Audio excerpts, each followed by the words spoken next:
Nós vamos falar agora sobre o avanço forte da pandemia aqui no país, os cuidados que você deve ter, os procedimentos que devem ser adotados, inclusive com essa troca de comando agora do Ministério da Saúde. Estamos em contato com o Etel Maciel, que é epidemiologista e professora da Universidade Federal do Espírito Santo. Doutora Etel, boa tarde.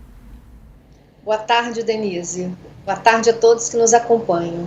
Bem, e nós voltamos a falar da piora da pandemia, que tem sido uma constante, não é? Eu queria saber como é que a senhora está vendo agora a sinalização dada pelo Ministério da Saúde, se a gente pode contar com uma gestão mais eficiente, não é nem questão de responsabilidade, é eficiência mesmo para produzir algum resultado, né? Denise, todos nós esperamos que esse ministro faça o que precisa ser feito. Estamos num momento muito crítico no Brasil, já chegamos à situação extrema, né? Que ele colocava antes de assumir, que as medidas restritivas de lockdown, né, elas seriam implementadas quando estivéssemos em situação extrema. Já estamos nessa situação. Então é preciso que o Ministério trabalhe sim, junto com os governos, com os secretários estaduais, municipais, para que medidas possam ser feitas de distanciamento. Medidas de distanciamento, elas só podem ser implementadas do ponto de vista das autoridades com medidas de restrição de circulação. As empresas voltando ao trabalho remoto, diminuição de atividades que não são essenciais. É isso que nós precisamos nesse momento, que temos o colapso inteiro do sistema de saúde ao mesmo tempo. Agora a gente não consegue nem que um estado ajude o outro, Denise, porque o Brasil está colapsado, a gente já pode dizer, a fila de espera já é grande para leitos de UTI, ao mesmo tempo. E a gente percebe que fica difícil essa transferência, por exemplo, das pessoas, inclusive no mesmo estado. Nós temos, por exemplo, em São Paulo, várias regiões com restrições muito maiores do que o Plano São Paulo, exatamente porque chegaram no limite da capacidade de atendimento médico, né? Exato. E, Denise, eu queria ressaltar aí e parabenizar o Rodrigo, que estava no ar aí, o jornalista, né, o repórter, que estava com a máscara que a gente vem falando aí há muito tempo para a mudança de recomendação. Ele estava com a máscara PFF2, essa máscara é a máscara recomendada agora para a utilização de todas as pessoas. Então a gente espera também, Denise, que se mude as recomendações baseado nas evidências científicas que nós já temos. Nós já sabemos que essas máscaras, elas protegem quem está utilizando. Elas impedem que a pessoa se infecte, porque ela filtra as gotículas que podem conter o vírus. Então, é uma máscara que deve ser recomendada para toda a população, que deve ser incorporada no Sistema Único de Saúde, já que o Brasil, inclusive, Denise, produz, né? A gente tem mais de 28 fábricas dessa máscara aqui no Brasil e poderia, inclusive, ser uma forma de estimular a economia quando a gente compra essas máscaras, distribui no Sistema Único de Saúde para que as pessoas possam utilizar, principalmente aquelas que andam no transporte coletivo, um local ainda de muita preocupação no Brasil, porque nós tivemos pouca ou nenhuma melhoria durante todo esse período da pandemia nesses transportes. Agora, teríamos disponibilidade dessa máscara para toda a população, sem falta para a área de atendimento médico? E qual a diferença fundamental que se tem a outras máscaras que também são utilizadas na área de saúde? Então, essa máscara agora, profissional de saúde, nenhum deveria mais usar máscara cirúrgica, só essa PFF2, porque ela tem uma capacidade de filtragem muito alta, aí chegando a mais de 96% de qualquer partícula que tenha, partículas muito pequenas, dessas menores ainda que o vírus. Então é uma máscara que tem muita eficácia para proteger quem está usando. Como o Brasil produz essas máscaras, eu acredito que a gente poderia ter também uma força-tarefa, como nós estamos tendo agora para a produção de vacinas, um aumento de produção dessas máscaras, e aí com compra, né, dos governos, para que as fabricantes possam contratar mais pessoas, né, que possam fabricar mais, mas a gente não tem problema de entrega, a gente não tem problema de falta dessa máscara agora, porque o Brasil é um dos grandes produtores, inclusive. Ela é muito utilizada na construção civil, então uma dica para quem está nos assistindo é que em lojas de construção civil a gente compra muito barato. uma dica aí para quem tá ouvindo a gente e quer comprar essa máscara. Ela é descartável também, né? Então, ela é descartável, mas a gente pode reutilizar. É uma máscara que a gente pode, tanto em outros países da Europa, como aqui também, né, a recomendação no serviço de saúde a gente também sempre reutiliza. O ideal é que você deixe ela respirar, a gente diz assim, arejar, né, por 3 dias no mínimo. Então, se você trabalhar todos os dias na semana, você teria pelo menos 4 por mês. Você usaria uma segunda, uma terça, uma quarta, uma quinta. Na sexta, você usa que você usou segunda. No sábado, se você for sair, você usa que você usou terça. Então, vai intercalando as máscaras. E o ideal é que você tenha aí 3 a 4 por mês para você fazer esse rodízio. Aí, passou esse mês, joga essa fora, compra novas, né, para você utilizar, ou se a gente conseguisse que o SUS distribuísse, né, Denise, que era o ideal, Exatamente. A pessoa pegaria mais máscaras. Porque então, as pessoas sem dinheiro, é uma forma de proteção, né, importante.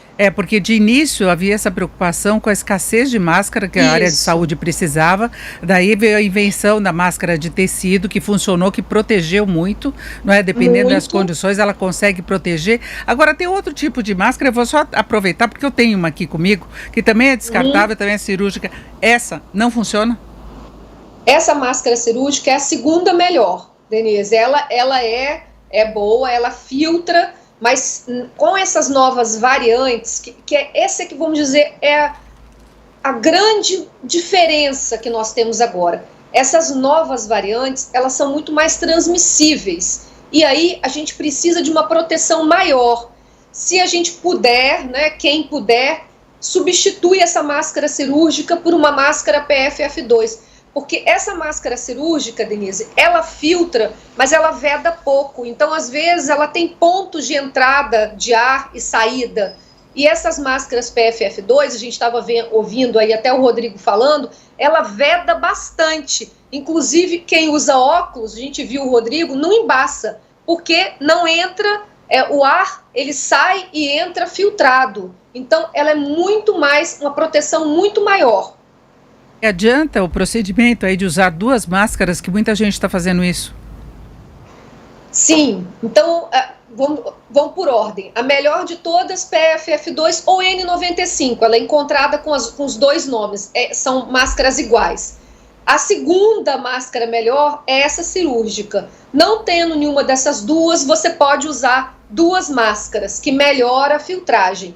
Não é igual a PFF2, mas já melhora, é melhor que 1. E a recomendação de uma pesquisa que saiu na Science, da Universidade de Duke, eles recomendam que se for usar 2 máscaras de tecido, Denise, você misture tecidos. Por exemplo, algodão, uma máscara de algodão com uma máscara de TNT. Então, tecidos diferentes que você amplia a filtragem.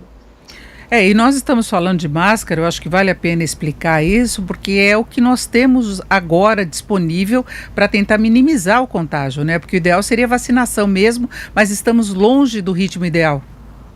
É exatamente isso, Denise. Enquanto não vem a vacinação, a gente precisa se proteger, e a melhor forma de nos proteger agora nesse momento é usar essas máscaras que protegem bastante na filtragem de qualquer partícula que contém o vírus. Então, principalmente se a gente vai em locais fechados, né, supermercado, transporte coletivo, locais onde tem pouca circulação de ar, essas máscaras mais filtrantes, elas são muito importantes. E quem puder nesse momento, use em todos os lugares, porque é uma máscara que protege mais quem está usando também.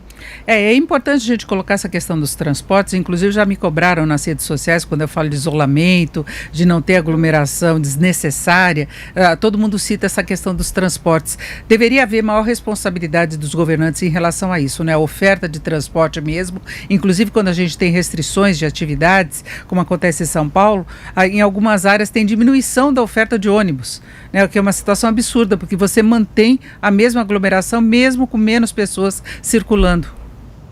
Deveria ser o contrário, né, Denise? A gente deveria ter uma ampliação da oferta para que nós tivéssemos menos pessoas ao mesmo tempo no transporte coletivo.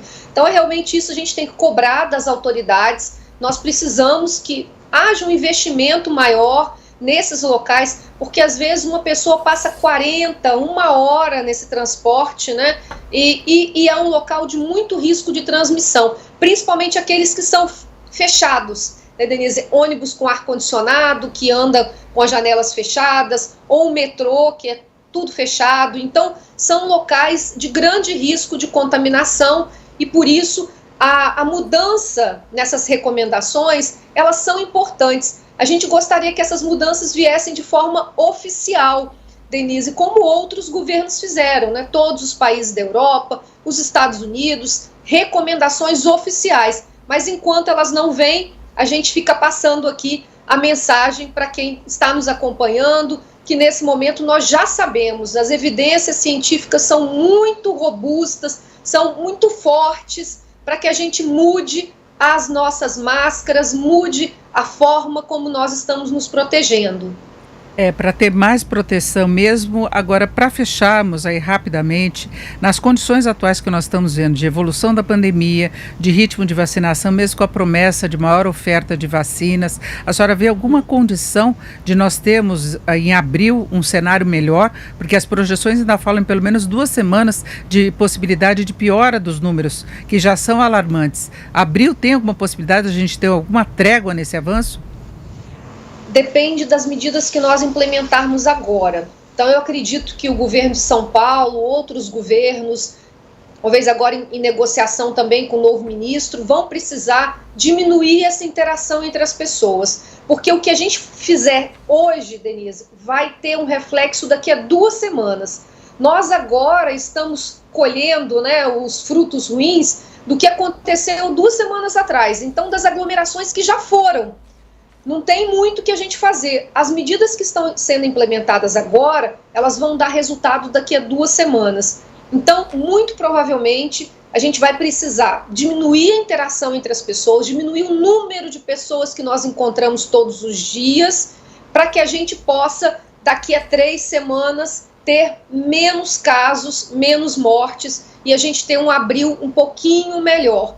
Mas eu acredito que a gente ainda vai ficar um tempo com esses casos que já foram infectados e que estão se agravando agora, precisando de internação, e que infelizmente vão ao óbito, né? A gente provavelmente vai passar aí 3.000 óbitos por dia no Brasil ainda esse mês. Ouvimos Ethel Maciel, que é epidemiologista e professora da Universidade Federal do Espírito Santo. Doutora Ethel, muito obrigada. Uma boa tarde. Boa tarde, Denise. Obrigada.